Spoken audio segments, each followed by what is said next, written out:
चर्चा चल रही है। टीएमसी वाले योगी की बंगाल में एंट्री से इतना चिढ़े हैं जैसे अब उनके सबसे बड़े सियासी दुश्मन योगी आदित्यनाथ। टीएमसी वाले अब तक नरेंद्र मोदी और अमित शाह से ही पार नहीं पा रहे थे। अब योगी आदित्यनाथ भी बंगाल में अपने बयानों से विरोधियों को धुआं धुआं कर रहे हैं। टीएमसी की मुसीबत और बढ़ गई। ममता बनर्जी के गढ़ में जाकर योगी किस तरह की बातें कर रहे हैं कि टीएमसी बहुत भड़की हुई है, वो आप खुद सुन लीजिए। फिर आपको बताऊंगा कि अभी तो ममता बनर्जी के लिए योगी वाली सियासी मुसीबत कैसे और बढ़ने वाली है। आखिर बंगाल में रामनवमी के अवसर पर और बैसाखी के अवसर पर दंगे क्यों हुए, मैं बंगाल की सरकार से पूछना चाहता हूं। मैं यही पूछना चाहता हूं। और इन दंगाइयों के खिलाफ यहां की सरकार ने कार्रवाई क्यों नहीं की? इन दंगाइयों के खिलाफ कार्रवाई क्यों नहीं की?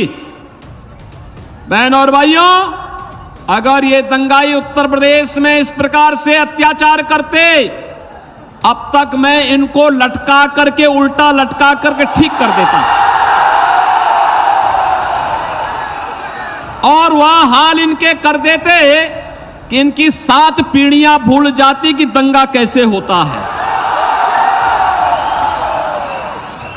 7 पीढ़ियां भूल जाती।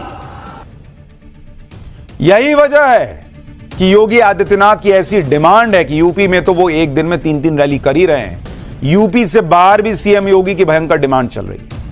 आज बंगाल में भी योगी आदित्यनाथ ने एक दिन में 3-3 चुनावी रैलियां की। सबसे पहले सीएम योगी बहरामपुर पहुंचे, इसके बाद सीएम योगी ने बीरभूम में चुनावी रैली और फिर आखिर में सीएम योगी आसनसोल पहुंचे। बंगाल की हर रैली में योगी आदित्यनाथ ने ममता सरकार की जमकर क्लास लगाई। बहरामपुर की रैली में सीएम योगी ने कहा कि जिस बंगाल ने पूरे देश को दुर्गा पूजा का संदेश दिया, उसी बंगाल में संदेश खाली जैसी घटनाएं कैसे हो रही। सुनिए योगी को, फिर बताऊंगा कि टीएमसी कैसे योगी पर भड़की हुई।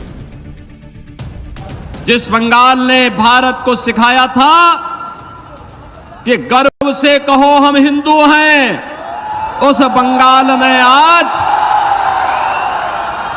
हिंदू परंपरा और संस्कृति को रौंदने का प्रयास सत्ता के संरक्षण में कैसे हो रहा है, यह देख करके अंतःकरण हमारा अत्यंत गर्वित होता है।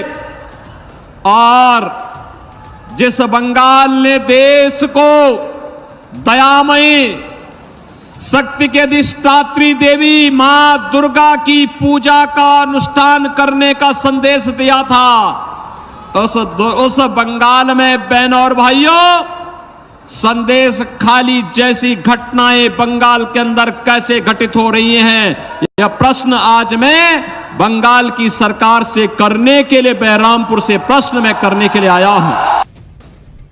ममता बनर्जी की पार्टी को सीएम योगी की ये बातें बहुत चुभ रही हैं। सीएम योगी की बंगाल में रैलियों के बीच टीएमसी योगी मॉडल पर सवाल उठाने लगे, लेकिन योगी बंगाल की अपनी रैलियों में ममता बनर्जी की पार्टी से संदेश खाली से लेकर बंगाल में डेमोग्राफिक चेंज पर तीखे सवाल पूछ रहे हैं। सुनिए योगी उसको लेकर क्या कह रहे हैं, फिर बताऊंगा कि गृह मंत्री अमित शाह ने बंगाल में ममता सरकार को कैसे घेरा।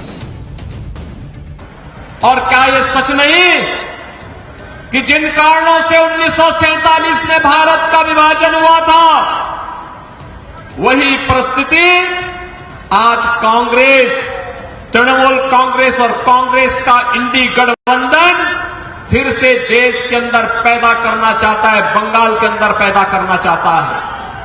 ये जनसांख्यिकी असंतुलन, डेमोग्राफी को चेंज करने का जो कुत्सित प्रयास हो रहा है, मुझे देखकर आश्चर्य होता है। बीरभूमि पार्लियामेंट्री कॉन्स्टिट्यूएंसी में 3 असेंबली कॉन्स्टिट्यूएंसी आती हैं, जिसकी डेमोग्राफी पूरी तरह चेंज हो चुकी है। उधर अमित शाह भी आज बंगाल में थे। योगी कम नहीं पड़ रहे थे, अमित शाह भी पहुंचे हुए थे।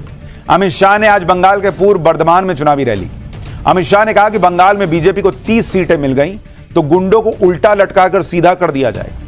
सुनिए अमित शाह को, फिर आपको बताऊंगा योगी शाह तो ममता के गढ़ में जाकर ललकार रहे हैं, लेकिन राहुल गांधी और प्रियंका वाड्रा क्यों अपने ही गढ़ में जाने से हिचक रहे हैं।